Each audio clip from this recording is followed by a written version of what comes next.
পালিয়ে যাওয়ার পর এতদিন চুপ থাকলেও এবার তার দেশ ছেড়ে পালানো নিয়ে মুখ খুলেছেন সাবেক এই মন্ত্রী। সম্প্রতি ভারতীয় গণমাধ্যম ইন্ডিয়ান এক্সপ্রেসকে সাক্ষাৎকার দিয়েছেন সাবেক স্বরাষ্ট্রমন্ত্রী আসাদুজ্জামান খান কামাল। কখনো মনে হয়েছে যে এই শেখ হাসিনা এবং শেখ রেহানা এই দুইটাও সেই দিন নাই হয়ে যাওয়াটা উচিত ছিল, এরকম মনে হয়েছে স্যার? দর্শক, পালিয়ে যাওয়ার পরে এই প্রথম সাবেক স্বরাষ্ট্রমন্ত্রী আসাদুজ্জামান খান কামাল শেখ হাসিনাকে নিয়ে মুখ খুলেছেন এবং এমন মন্তব্য তিনি করেছেন যেটি শুনলে আপনিও রীতিমতো অবাক হয়ে যেতে পারেন। দর্শক, ভিডিওর থাম্বনেল দেখে হয়তো বা বুঝে গিয়েছেন, তবে বিস্তারিত দেখবেন এই ভিডিওতে। ধৈর্য সহকারে সম্পূর্ণ ভিডিওটি দেখার জন্য ধন্যবাদ। এরকম নিত্য নতুন ভিডিও পেতে চ্যানেলটিকে সাবস্ক্রাইব করে রাখুন। তো চলুন আমরা শুনি আসাদুজ্জামান খান কি বলেন।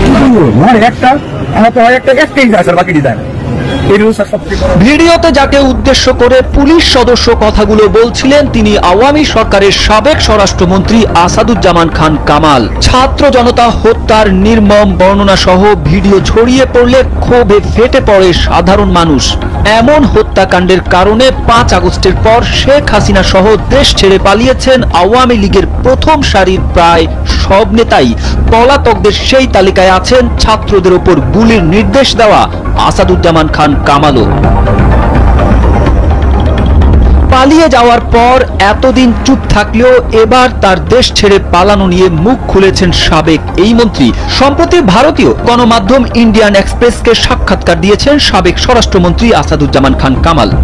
মাধ্যম ইন্ডিয়া এক্সপ্রেসকে দেয়া এক সাক্ষাৎকারে তিনি এই মন্তব্য করেছেন। এই সাক্ষাৎকারটি সামাজিক যোগাযোগ মাধ্যম ফেসবুকে শেয়ার করেছেন প্রধান উপদেষ্টার প্রেস সচিব শফিকুল আলম। সাক্ষাৎকারে ইউনূসের উদ্দেশ্যে সাবেক এই মন্ত্রী বলেন, মোহাম্মদ ইউনূস চেয়ারে বসার কোনো অধিকার নেই। তিনি কোনো নেতা নন, কোনো রাজনৈতিক ব্যক্তিত্ব নন। আমাদের দেশে একটা অদ্ভুত ঘটনা ঘটছে। বাংলাদেশে একটি অদ্ভুত উদাহরণ রয়েছে।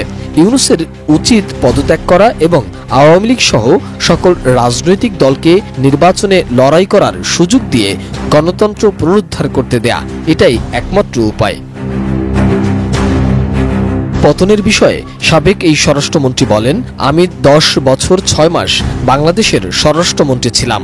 আমি এই সময়ের মধ্যে অনেক ঘটনা দেখেছি। আমি নিজেও 5 থেকে 6 আগস্ট ঢাকায় ছিলাম এবং 7 আগস্ট বাড়ি থেকে বের হয়েছি। গোয়েন্দা ব্যর্থতার বিষয়ে শেখ হাসিনার সাবেক এই মন্ত্রী বলেন, আমি একমত যে একটি গোয়েন্দা ব্যর্থতা ছিল, যা ইচ্ছাকৃতভাবে হোক বা অন্যভাবে হোক, কিন্তু এটিও একটি। দর্শক, এতক্ষণ পর্যন্ত আপনারা শুনলেন আসাদুজ্জামান খান কামালের বক্তব্য। তো আপনাদের মতামত কিংবা মন্তব্য কি সেটি আমাদেরকে জানাবেন। এবার আপনাদেরকে দেখাবো যে সেদিন যদি শেখ হাসিনা মারা যেত তবেই সেটা ভালো ছিল। কি বলছেন হঠাৎ, চলুন দেখি এই লাইভটিতে। শেখ হাসিনা এবং শেখ রেহানা এই দুইটাও সেই দিন নাই হয়ে যাওয়াটা উচিত ছিল, এরকম মনে হয়েছে স্যার? 15 আগস্ট 1975 সেদিন সকাল থেকে রেডিওতে ঘোষণা হচ্ছিল শেখ মুজিব ইজ ডেড। কেন শেখ মুজিবুর রহমানের বিরুদ্ধে সেনাবাহিনীর কূ? কেনই বা সপরিবারে হত্যা করা হলো? সাংবাদিক ইলিয়াস হোসেনের লাইভে প্রথমবার মুখ খুললেন বীর মুক্তিযোদ্ধা লেফটেন্যান্ট কর্নেল অবসরপ্রাপ্ত এম রাশিদ চৌধুরী বীর প্রতীক। পরবর্তীতে মুজিব কন্যা শেখ হাসিনা শেখ রেহানার অত্যাচারে অতিষ্ঠ হয়ে তাদের জীবিত ছেড়ে দেওয়া কি সবচেয়ে বড় ভুল ছিল? এমন প্রশ্নের উত্তর দিয়েছেন রাশিদ চৌধুরী। শুক্রবার রাতে ইলিয়াস হোসেনের ইউটিউব চ্যানেলে লাইভে যুক্ত হন সাবেক এই সামরিক কর্মকর্তা। এই আলোচনায় তিনি জানান কিভাবে শেখ মুজিব হত্যাকাণ্ডের সঙ্গে তিনি জড়িত ছিলেন। 15 আগস্টের হত্যাকাণ্ড কেন ঘটালেন জানতে চাইলে রাশিদ চৌধুরী বলেন, যুদ্ধের পর দেশের অবস্থা দেখে তারা হতাশ হন। 1972 থেকে 75 সালের দুর্ভিক্ষ ও লুটপাট এবং বাকশাল গঠনের পর মুজিবের ব্যাপারে চিন্তাভাবনা আরো গভীর হয়।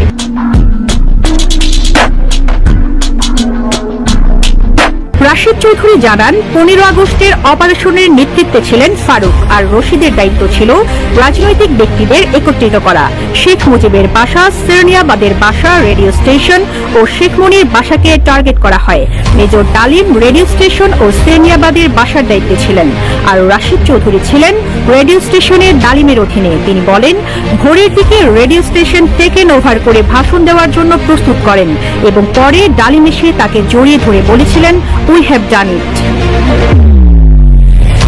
রাশিদ চৌধুরী বলেন, অপারেশনে যাওয়ার আগেও তারা জানতেন না মুজিবের ভাগ্যে কি হবে। তিনি জেনেছেন মুজিবকে বাসায় মারার কোনো প্ল্যান ছিল না, পরিকল্পনা ছিল তাকে অ্যারেস্ট করে সোহরাওয়ার্দী উদ্যানে নিয়ে সামারি কোর্ট মার্শাল করা। মুজিবের বাসভবনে কি ঘটেছিল সরাসরি দেখেননি, পরবর্তীতে জেনেছেন রাশিদ চৌধুরী। তার বইয়ে মেজর বজলুল হুদার স্টেটমেন্টে উল্লেখ রয়েছে, তিনি সৈন্য নিয়ে ভোরে মুজিবের বাসভবনে পৌঁছে সুবেদারকে জানান, army has taken over, Mujib is no more in power. Sheikh Kamal ও সুলতানা প্রথমে গোলাগুলি শুরু করেন। শেখ কামাল সিঁড়ি দিয়ে নিচে নেমে আসছিলেন, গুলি করতে করতে চিৎকার করছিলেন। দোতলা থেকে গুলি এসে এক সিপাহী মারা গেলে একজন গালি দিয়ে বলেছিলেন, গোষ্ঠী শুদ্ধ মেরে দে। শেখ মুজিবের বাসার চাকরও স্বীকার করেছে যে গোলাগুলি প্রথমে তারা শুরু করেছিলেন। পরে সিপাহীরা গেট ভেঙে ভেতরে ঢুকে যায় আর হুদা লোকজন নিয়ে প্রবেশ করেন। সে সময় শেখ কামাল মারা যান। হুদার বক্তব্যে রাশিদ চৌধুরী বলেন, তিনি কয়েকজনকে নিয়ে শেখ মুজিবকে নামানোর সময় শেখ জামাল ও সুলতানা আবার উপর থেকে এলোপাথারি গুলি ছোড়েন। এক গুলিতে মুজিবের পেছনে থাকা সিপাহী পড়ে যায়। গুলির শব্দে লাঞ্চারের লোকজনও এসে পাল্টা গুলি চালায়। এক পর্যায়ে মুজিবের গায়ে গুলি লাগলে তিনি পড়ে যান। শেখ রাসেলকে কেন হত্যা করা হলো জানতে চাইলে রাশিদ চৌধুরী বলেন, সবাই দোতলার একটা রুমে বন্ধ ছিল। শেখ মুজিব পড়ে গেলে উপর থেকে জানালা দিয়ে